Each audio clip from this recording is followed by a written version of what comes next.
प्रेम से बोलो। कुछ बोल रहे हैं आधे आधे, कुछ बोल रहे हैं राधे राधे।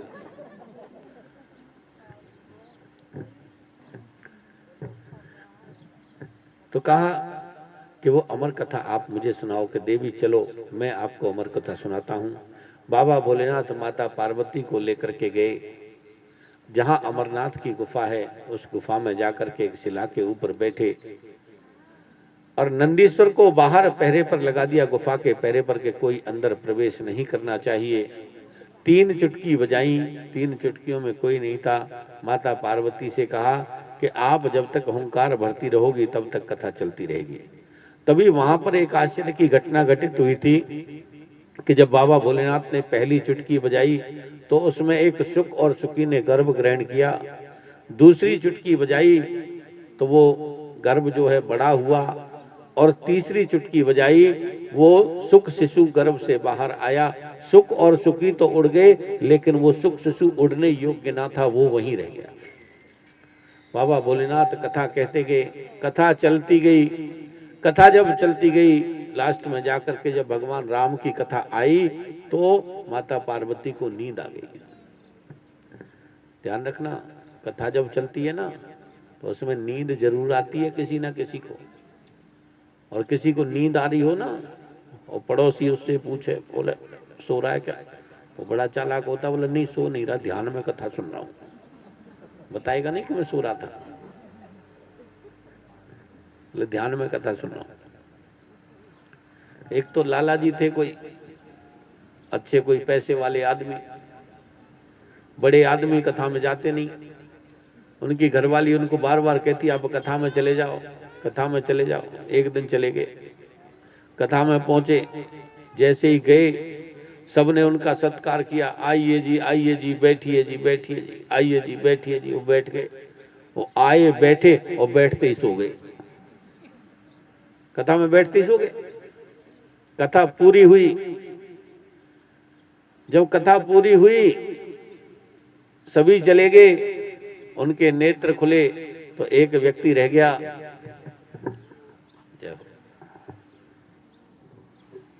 एक व्यक्ति रह गया तो उसने कहा कथा हो गई, बोले हाँ हो गई, जाइए। और वो लाला जी घर चले गए, आइए जी।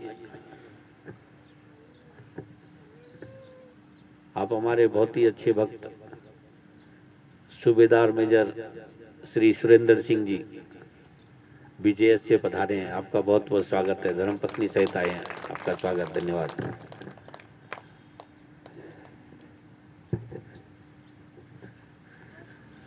वो घर गए, घर जाकर के उनकी धर्मपत्नी ने पूछा कि आप कथा में गए क्या सीख के आए। बोला सीख के क्या आना था, वहां तो 3 ही शब्द थे। बोले क्या, बोले आइए जी बैठिए जी और जाइए जी। वो धर्मपत्नी कथा में जाती रहती थी, उसने कहा कि देखो ये कथा का मूल मंत्र है और इस मंत्र को आप हमेशा याद रखना, इसको जपते रहना, इससे बेड़ा पार हो जाएगा। उन्होंने कहा ठीक है, अब पैसा तो खर्च हो ही नहीं रहा, जपते रहो। रात को उन्होंने वही जपना शुरू कर दिया, बोले आइए जी आइए जी आइए जी, बैठिए जी बैठिए जी, जाइए जी जाइए जी। तभी एक घटना हुई कि उनके घर में एक चोर आ गया। चोर आया घर में और वो जब चोर घर में दाखिल हुआ तो उन्होंने मंत्र बोलना शुरू किया, आइए जी आइए जी। चोर ने सोचा ये तो जग रहे, वो थोड़ा सा रुका, जब रुका तो उन्होंने दूसरा मंत्र बोल दिया, बोले बैठिए जी बैठिए जी। चोर ने कहा तो जगे हुए हैं, वापस जाने लगा कि जाइए जी। अब उसे पक्का विश्वास हो गया कि इन्होंने मुझे देख लिया और यदि मैं ऐसे चला जाऊंगा तो ये सुबह हो सकता है या तो पंचायत में बुला लें मुझे या पुलिस में रिपोर्ट करके मुझे बंद करा दें, इसलिए मामला यहीं रफा दफा कर देता हूं, उनसे क्षमा मांग लेता हूं। अब वो आया और लाला जी के पैरों में पड़ गया कि लाला जी मुझे माफ कर दो, आज के बाद जीवन में कभी तुम्हारे घर में नहीं आऊंगा। लाला जी की आंख अब खुली जाके, उन्होंने समझी सारी बात तो कहा कोई बात नहीं, चल जा, छोड़, जो हो गया हो गया, चोरी तो कुछ हुआ ही नहीं है। वो चला गया। अब वो तो चला गया और लाला जी की घरवाली थी, वो उसकी आंख खुली, वो आई, उसने कहा क्या हुआ, किससे बात कर रहे थे? बोले बात क्या कर रहा था, वो आया था ऐसे ऐसे और तूने जो मंत्र बताया मैं मंत्र जाप कर रहा था और उसने सोचा कि मैं जगा हुआ हूँ इसलिए वो मेरे पास आके क्षमा मांग रहा था।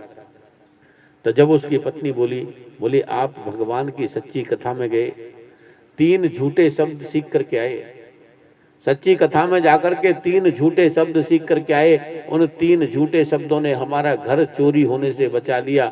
और यदि कहीं कोई 1 2 3 अच्छे शब्द सच्चे शब्द सीख के आ जाओ तो हो सकता है हमारा जीवन ही पूरा बच जाए, हमारे जीवन की भवसागर की नैया ही पार हो जाए। तो ये जरूरी नहीं है कि आप कथा में आओ और पूरी कथा याद रहे, लेकिन जीवन की यदि कोई 1 2 बात भी आपको याद रह जाती है वही आपके जीवन का बेड़ा पार करने के लिए बहुत है। प्रेम से बोलो।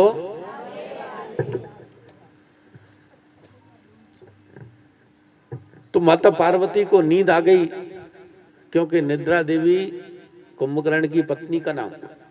भगवान श्री राम ने कुंभकर्ण का वध किया था। निद्रा देवी आई, बोला प्रभु अब हम कहाँ जाएं और हमें आपकी कथा सुननी हो तो क्या करें? तो भगवान राम ने आशीर्वाद दे दिया, बोला जहां मेरी कथा हो वहां जाके बैठ जाना, किसी भी श्रोता के सिर पर बैठ जाना। अब सबके सिर पे बैठेगी तो सब सो जाएंगे तो कथा कौन सुनेगा? मतलब किसी एक श्रोता के सिर पे बैठ के कथा सुनते रहना। तो उस समय निद्रा देवी उसके ऊपर सवार रह करके कथा सुनने आती हैं भगवान राम की। माता पार्वती को नींद आई, लेकिन वो सुख शिशु हुंकार भरता रहा। कथा पूरी हुई और जैसे ही कथा पूरी हुई बाबा भोलेनाथ ने अपना शंख बजाया तो माता पार्वती की आंख खुली। माता पार्वती ने कहा कि प्रभु मेरी कथा थोड़ी सी वहां से रह गई है, दोबारा सुनाओ। भगवान भोलेनाथ को क्रोध आया, बोला इसका मतलब कोई और भी था जो हुंकार भर रहा था, जिसने चोरी से मेरी कथा सुनी है, मैं उसको छोड़ूंगा नहीं, उसका वध कर दूंगा। त्रिशूल लेकर के जैसे ही खड़े हुए तो देखते हैं एक सुख शिशु उस गुफा से बाहर निकला। बाबा भोलेनाथ उसके पीछे, वो आगे आगे, बाबा भोलेनाथ पीछे पीछे। वो जैसे नीचे आया, नीचे आकर के वहां पर व्यास जी की पत्नी जमाई ले रही थी, उनके मुख के द्वारा अंदर वो उदर में चला गया। अब बाबा भोलेनाथ वहां पहुंचे। बाबा भोलेनाथ ने कहा कि कोई भी हो मैं उसका वध कर दूंगा। व्यास जी को पता चला, व्यास जी आए। व्यास जी ने कहा प्रभु क्या हुआ? तो बताया कि आपकी पत्नी के गर्भ में मेरी कथा का चोर बैठा है, मैं उसका वध करूंगा, उसने चोरी से मेरी अमर कथा सुनी है। व्यास जी भगवान के बहुत बड़े भक्त, 4 वेद 6 शास्त्र 18 पुराणों के जो रचयिता हैं, उन्होंने कहा कि प्रभु अब आपको शांत हो जाना चाहिए, क्योंकि दोनों स्थिति में नुकसान आपका ही होगा। यदि आपके त्रिशूल से उस सुख शिशु की मृत्यु हो गई तो आपकी अमर कथा की महिमा घट जाएगी कि उसने अमर कथा सुनी हुई थी और वो मर गया, और उसने अमर कथा सुनी हुई है, इसलिए यदि आपके त्रिशूल से वो ना मरा तो आपके त्रिशूल की महिमा घट जाएगी कि जिस भोलेनाथ के त्रिशूल से त्रिलोकी में आज तक कोई ना बचा हो, वो त्रिशूल एक छोटे से सुख शिशु को ना मार पाया। बाबा भोलेनाथ क्षणम रुष्टा क्षणम तुष्टा रुष्टा तुष्टा क्षणे क्षणे शांत हो गए। वहां से आए सुखदेव जी, 12 वर्ष व्यतीत हो गए लेकिन गर्भ से बाहर नहीं आए। 12 वर्ष तक भी जब गर्भ से बाहर नहीं आए तब भगवान ने स्वयं आकर के दर्शन दिया और कहा बेटा सुख आप गर्भ से बाहर आओ। तो उन्होंने कहा कि नहीं प्रभु मैं बाहर नहीं आऊंगा, क्योंकि बाहर आऊंगा तो मुझे आपकी माया घेर लेगी। भगवान ने उनको वरदान दिया कि मेरी माया तुम्हें नहीं घेरेगी, आप गर्भ से बाहर आओ। तब जाकर के श्री सुखदेव जी ने जन्म लिया, और जन्म लेने के बाद अपने नाड़ को अपने कंधे पर डाला और जंगल की तरफ चले गए। व्यास जी उनके पीछे पीछे गए लेकिन उनको ना मिले। व्यास जी को रास्ते में कुछ गंधर्व कन्याएं मिली, उनसे पूछा कि क्या मेरा बेटा यहाँ से गया है अभी? तो उन्होंने कहा कि हाँ आपका बेटा अभी यहीं से गया है। व्यास जी ने कहा कि नहीं मुझे विश्वास नहीं होता कि मेरा बेटा यहाँ से गया है। कि क्यों?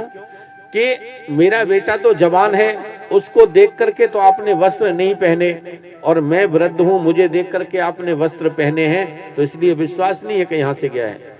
तब उन गंधर्व कन्याओं ने बताया कि ये आपका भेद है, आप बेशक वृद्ध हो, लेकिन आपके मन में ये तो भाव है कि ये कन्या है या ये पुरुष है। आपका बेटा तो वो वीतराग है, उसे कन्या और पुरुष का भेद ही नहीं पता, और जिसे इसका भेद नहीं पता उसके आगे वस्त्र पहने या ना पहने क्या फर्क पड़ता है?